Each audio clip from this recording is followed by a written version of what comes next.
justification. Mr. Speaker, I must argue one more time that Iyoko cannot arrogate the power of demanding justification at the inquiry level. You are doing investigation. The matter is not before a court for trial. And then you make the bail conditions so onerous. It is clear that this is being used to punish him. And I expect my colleagues in this house, put aside your partisan colors. And I'm not a prophet, I'm only a mere mortal. Tomorrow,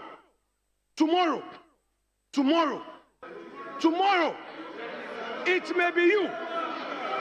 Colleagues, don't be happy. Colleagues, today you are in government. 4 years is not far away from today. I am saying, let us encourage the right things to be done so that tomorrow you would have the courage, the moral courage to confront any such excesses. If you are in government today, you look unconcerned. Yes, I have the moral authority to raise it because all of you opposite me know the stance I took on human rights issues. That is why I have the moral authority. You know, colleagues, let's be fair. What is happening is not right. Mr. Speaker, NIB officials, the police are aware that anytime they had invited any member of our party or any former appointee, that member had availed himself or herself. I have been in the center of such cooperation where they reach out and then we engage and make sure that they are available. Mr. Speaker, I am pleading through this house that Iyoko must vary those onerous bail conditions. Wontumi may be just an individual, but this action taints our otherwise good reputation as a democratic country. Mr. Speaker, never should it ever happen to any politician that you will be leaving office and you start getting worried that what will happen to me tomorrow. We should freely serve our country. And Mr. Speaker, I am not in any way standing against accountability. Let the records bear me out. I support accountability, but accountability must be seen to being done. The rule of law must be followed. Due process must be followed. Mr. Speaker, let me quote Article 296 to conclude.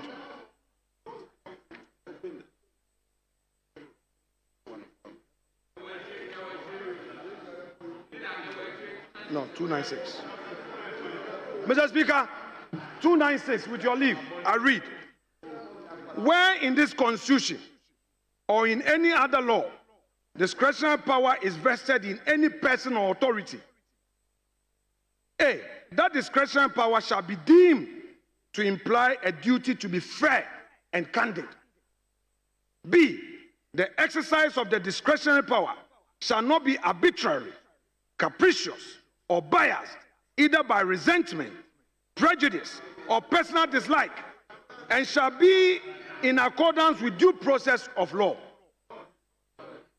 C, where the person or authority is not a judge or other judicial officer, there shall be published by the constitutional instrument or statutory instrument regulations that are not inconsistent with the provisions of this Constitution or that other law to govern the exercise of the discretionary power. Mr. Speaker, for my purpose, I am relying on 296A and B. Mr. Speaker, can the conduct of Iyoko be said to be fair and candid? I know.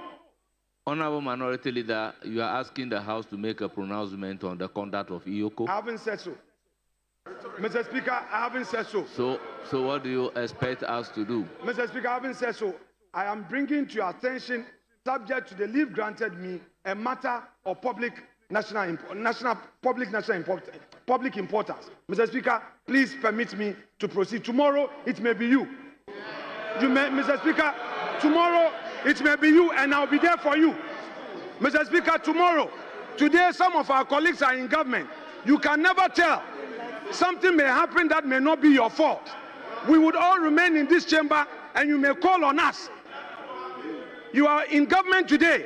2028, you cannot be sure. We had 169 before. In less than 4 years, we were apart. So don't be too happy and don't be jubilated. I expect great friends on the other side to add their voice to this matter. Let's not be partisan. It may come back and haunt us. Mr. Speaker, B is talking about the discretionary power. Mr. Speaker, Honorable John Dako, with all due respect, you are not the speaker.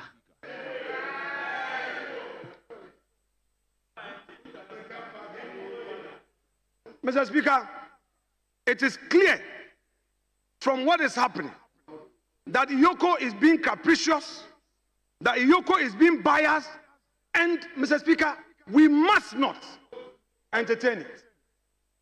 Whilst he has his right to pursue the matter in another forum, I believe that for the good of democracy, Iyoko, without that onerous bail conditions, the man is still in the hospital.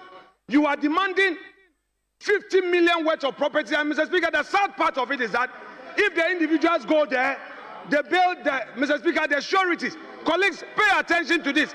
Maybe today it is an MPP member. Please, when the person gets there, the surety, yesterday when one surety got there, they now said that the person to go and do inspection has closed. It's not available. You go there at 10 o'clock, they say it's not available. Mr. Speaker, we should not do this to ourselves as a country.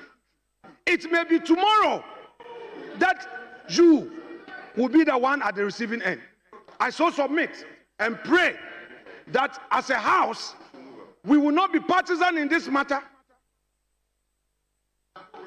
but we will move together and send a strong signal, not only to Iyoko, but all state institutions, that look, do your work. Do your work, but respect the law. Do your work, but respect the law. There are many people who have appeared before investigative agencies, and they treat them with respect. They are doing their investigations, and when the time is up for you to go to court, you go to court. But the way we are treating ourselves, Mr. Speaker, it will come back and haunt us in 2029. Let's be careful. I am saying that until Iyoko is able to do the right thing, we, the MPP side, however our numbers, will protest by absenting ourselves from proceedings of this house and join him. We are all going to sleep there with him, and we are not going to ask for any property. We don't have 50 million worth of properties. Where is he going to get it from? That go and bring landed documents. Mr. Speaker, they must do the right thing, and we will not be part of any proceedings until the right thing is done. Mr. Speaker, I pray that my colleague opposite will support, so that with one voice, Iyoko will know that when it got to this matter of Chairman Wontumi, Parliament was united with one voice in telling them that they should do the right thing. Thank you so much indeed.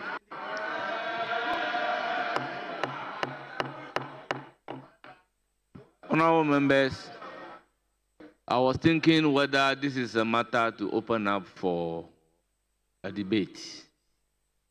He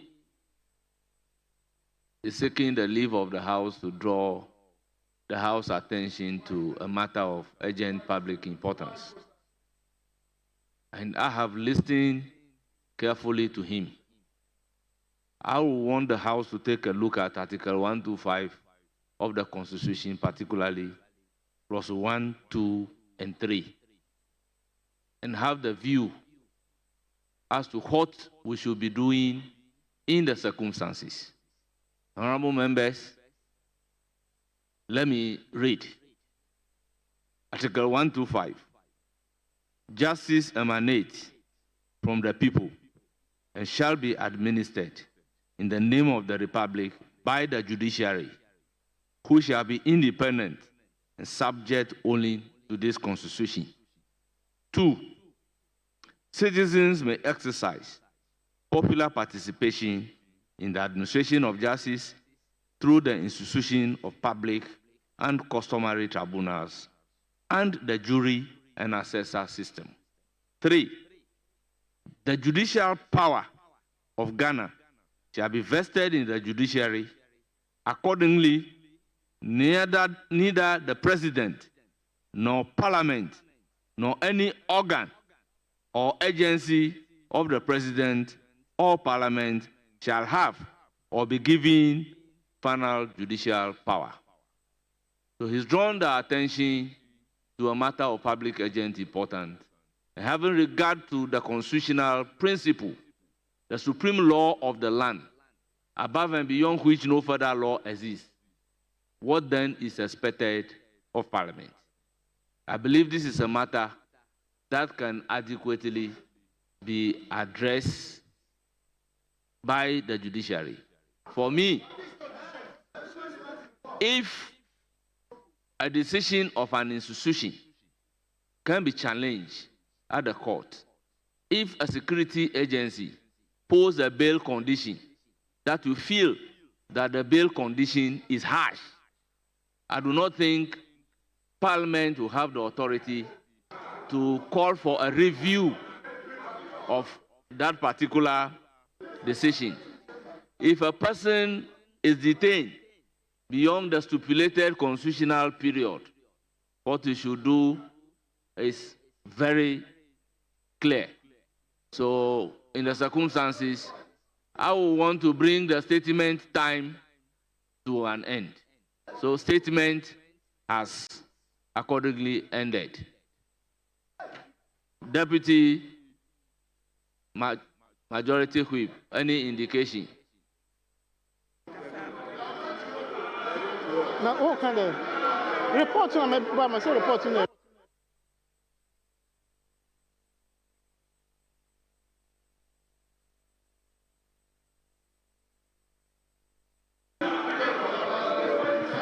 Mr. Speaker.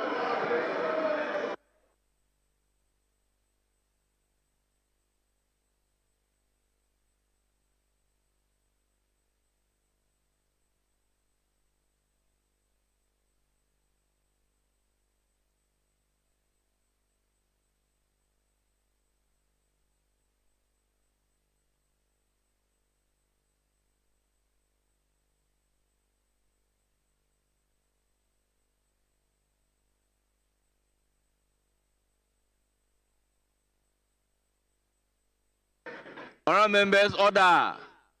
Yes, Deputy Majority Whip. Mr. Speaker, the last item before us is supposed to be the health insurance report, but it's not ready. So, Mr. Speaker, we are in your hands. So, Mr. Speaker, I want to move that we bring proceedings to an end. Honourable members, motion move for adjournment. Any seconder? Yes, Honourable Mutala. Mr. Speaker, in seconding the adjournment of today's sitting, I don't know whether you permit me 30 seconds. I don't know. On the floor is for adjournment. Mr. You Speaker, either I second the motion for the- adjournment, or I give the floor to another person to I second. second the motion to adjourn proceedings. Thank you very much. Honourable members, the motion for adjournment has been moved and seconded. The question, therefore, is as many as are in favor of the motion say aye. Those against say no. The ayes have it. The motion is carried. The House is accordingly adjourned till Friday, 30th May 2025 at 10 o'clock in the forenoon.